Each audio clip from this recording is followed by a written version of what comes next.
En Papouasie-Nouvelle-Guinée, le pays s'apprête à exploiter une immense réserve de gaz naturel. Le géant américain ExxonMobil, leader du consortium PNG-LNG, Papua New Guinea Liquefied Natural Gas, investit plus de 18 milliards de dollars dans ce projet pharaonique qui comprend l'extraction, le transport onshore et offshore, ainsi que la liquéfaction du gaz dans une usine à Port Moresby. L'acheminement de près de 7 millions de tonnes de gaz liquéfié par an vers les clients finaux doublera à terme le produit intérieur brut du pays. Problème, le gisement de gaz se situe au cœur de l'île, loin des côtes, au beau milieu de ce que l'on appelle ici les Heights, à 2800 mètres d'altitude. Sur plus de 300 km, il faut acheminer le gaz dans le golfe de Papua en traversant des régions aux conditions topographiques, géologiques et climatiques extrêmes. Cette traversée au cœur de la plus haute chaîne montagneuse d'Océanie se fera par pipeline et c'est Spicapag qui relève le défi.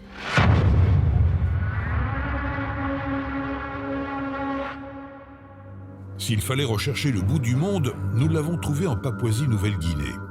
Ne cherchez pas de route, il n'y en a aucune.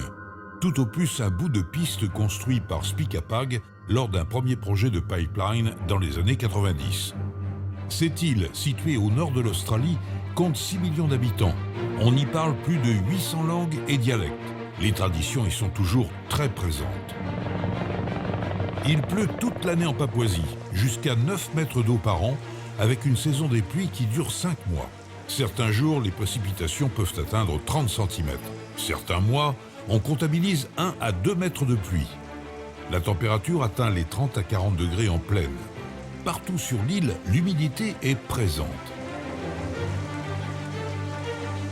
C'est donc entre marais et montagnes, sur des territoires vierges de toute infrastructure, que Spicapag, filiale d'entrepose du groupe Vinci, doit faire la preuve de son expertise et de son savoir-faire face à ce type de projet d'une extrême complexité. Au-delà du défi technique, le projet doit respecter l'équilibre entre croissance économique, développement social et protection de l'environnement, aujourd'hui et pour les générations futures. Au total, 450 km de pipeline, principalement 32 pouces, seront construits.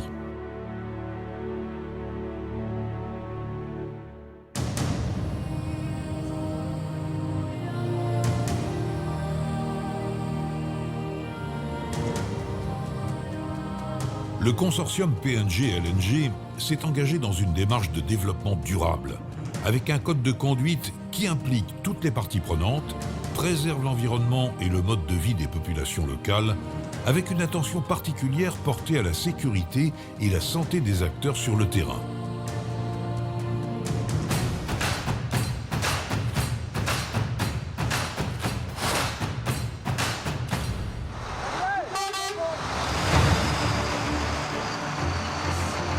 Fin 2010, les travaux démarrent tout juste un an après la signature du contrat, les phases d'ingénierie, d'achat, de mobilisation et d'acheminement du matériel sur site.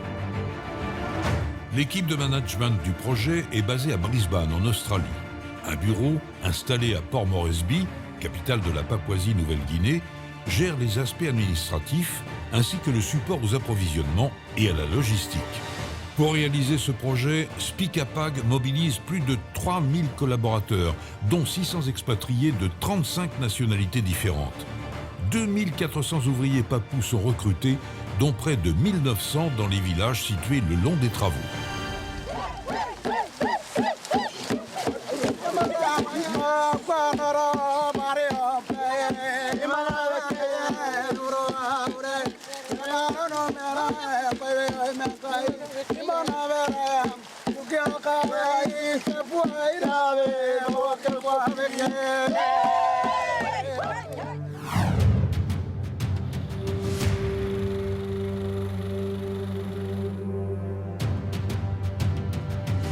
La mobilisation de matériel de travaux publics est très importante.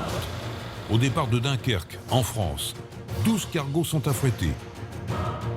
Les quantités de matériel sont tout simplement impressionnantes. Imaginez 200 engins de terrassement, 260 véhicules tout-terrain 4x4, 50 sidebooms, plus de 1000 unités de camp, une centaine de générateurs, 100 pelles hydrauliques, 45 bulles, 50 dumpers, 70 bus 4 roues motrices pour le transport du personnel, 20 grues, 15 foreuses.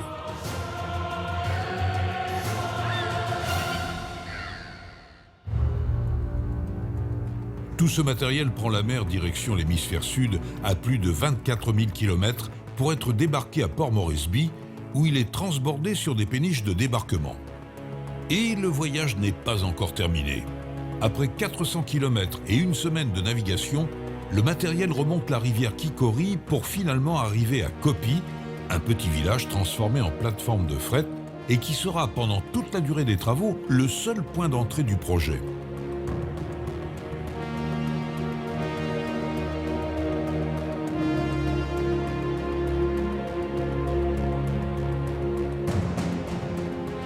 Vue du ciel, la forêt vierge à perte de vue donne immédiatement une idée de l'étendue du travail à accomplir.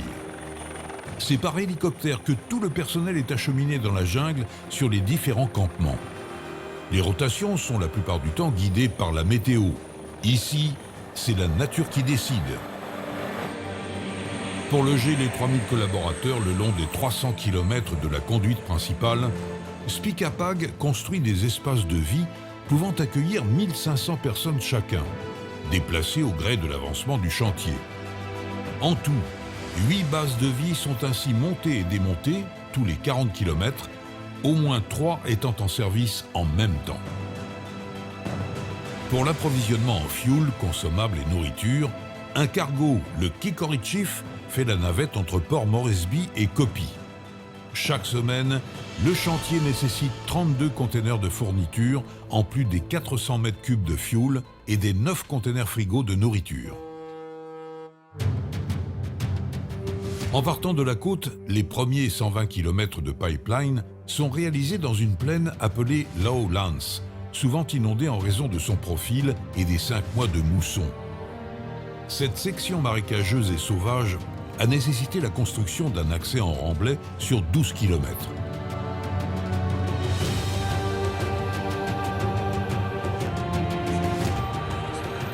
Pour franchir les cours d'eau, des ponts flottants doivent être mis en place. Peu ou pas de population aux alentours de ces travaux, où la mer, envahie par une végétation luxuriante, se confond avec la terre. Les 50 km suivants traversent un plateau. Situé entre mer et montagne, c'est le préambule à ce qui attend les équipes qui progressent sans relâche au rythme des cintrages et des soudures.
L'épine dorsale de la Papouasie se dresse de face.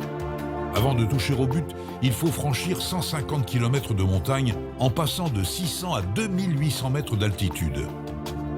Le relief est très accidenté. Et, cerise sur le gâteau, une deuxième canalisation de condensat de 8 pouces doit être posée en parallèle du 32 pouces sur plus de 100 km. Une grande partie de cette zone est constituée de roches très dures, nécessitant l'emploi d'explosifs.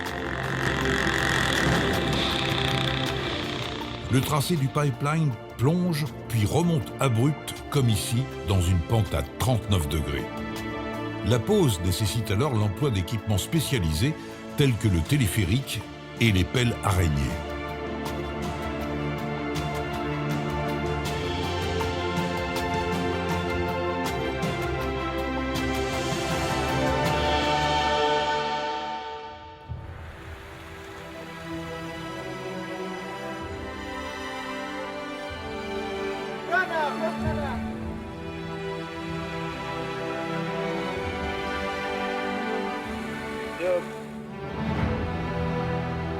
Spica-Pag saisit l'opportunité d'un projet d'une telle ampleur pour mettre en place un plan national de management de la main-d'œuvre. Un plan de sensibilisation et d'assistance au développement des populations locales traversées par le pipeline. Il s'agit d'assurer la progression des travaux en concertation avec les communautés locales afin d'éviter les conflits susceptibles de ralentir le projet.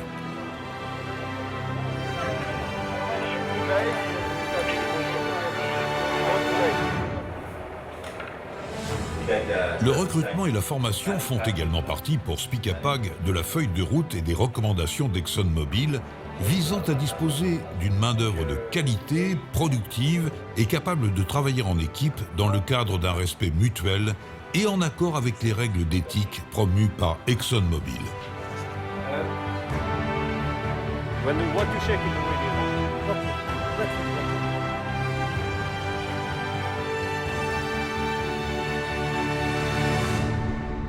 I'm calling Mr. Tomo. Avec l'emploi d'un personnel nombreux et d'origines diverses dans des conditions extrêmes, la sécurité a constitué plus que jamais l'un des enjeux majeurs du projet PNG-LNG. 28 millions d'heures travaillées avec un taux de fréquence inférieur à 0,072, un TRIR inférieur à 0,25, un taux de gravité inférieur à 0,01.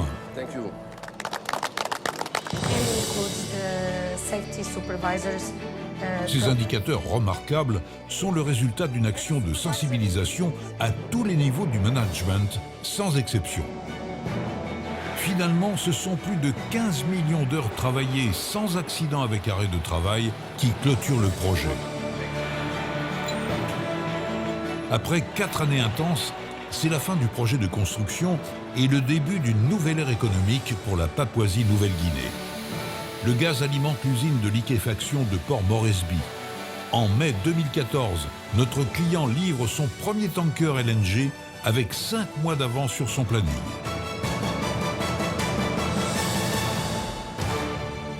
Les sites de chantier sont remis en état, la nature reprend ses droits.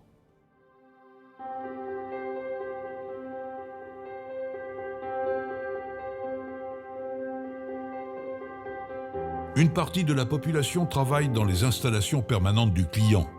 Une autre partie, désormais forte d'une qualification obtenue sur le projet PNG-LNG, travaille sur d'autres infrastructures pétrolières nombreuses dans le pays.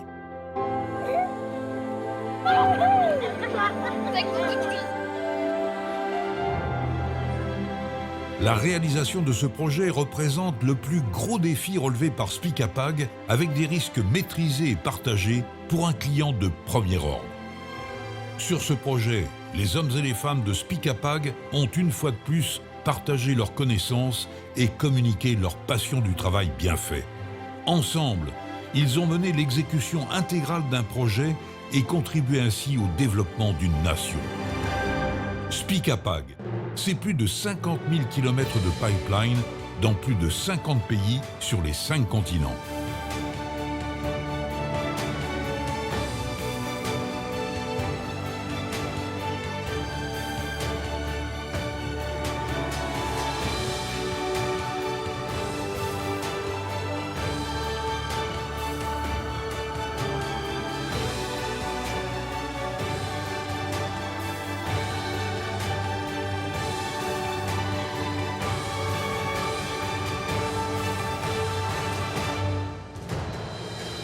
Dites-nous où vous allez. Nous sommes probablement déjà passés par là et notre expérience est à votre disposition.